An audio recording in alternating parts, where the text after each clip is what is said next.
Introducing Captain Atom, Ditko at Charlton, 1960, is a miracle of historical reconstruction, balanced upon a full page afterward, quote, the life story of Steve Ditko, unquote, written by Ditko in 1964, when he was working exclusively on Spider-Man and Doctor Strange. The larger context is established with reprints of Charlton's science fiction stories written by Joe Gill and drawn by Ditko for Mysteries of Unexplored Worlds, Space Adventures, Space War, Strange Suspense Stories, and Unusual Tales. Out of the book's 160 pages, the complete first run of Captain Atom's stories accounts for only 41 of them. Captain Atom as metaphysical nucleus. Captain Atom debuts in Space Adventures number 33.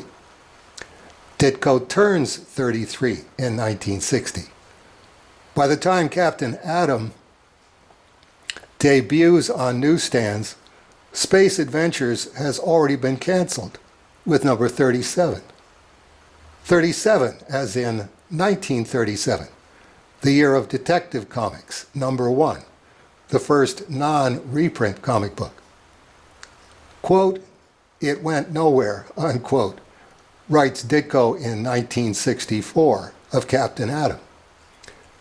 64 years later, Space Adventures number 33 in 9.2 is a $4,200 comic book.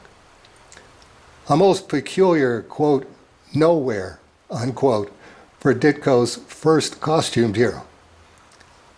Ditko's science fiction work at Charlton correlates to his fantasy work at Marvel as metaphysical precursor. What Captain Atom is to Space Adventures and Ditko's science fiction work, Spider-Man is to amazing adult fantasy and Ditko's fantasy work. Ditko will do 38 issues of Spider-Man, as in 1938, the year of Action Comics number 1, and the debut of the first superhero. Ditko in the early 1960s is a one-man reenactment of the history of the comic book.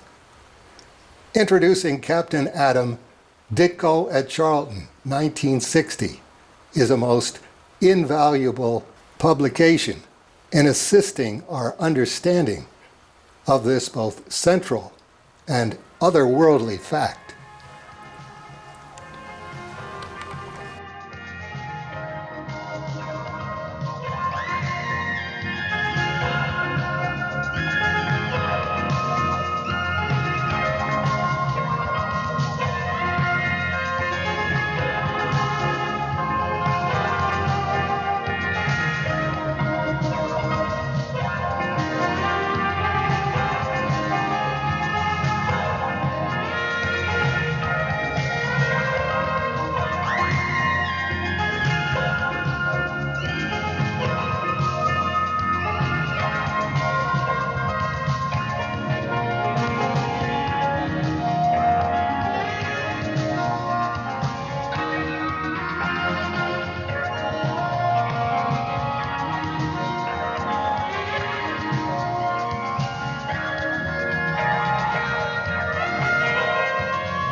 And that will do it for the weekly update this week.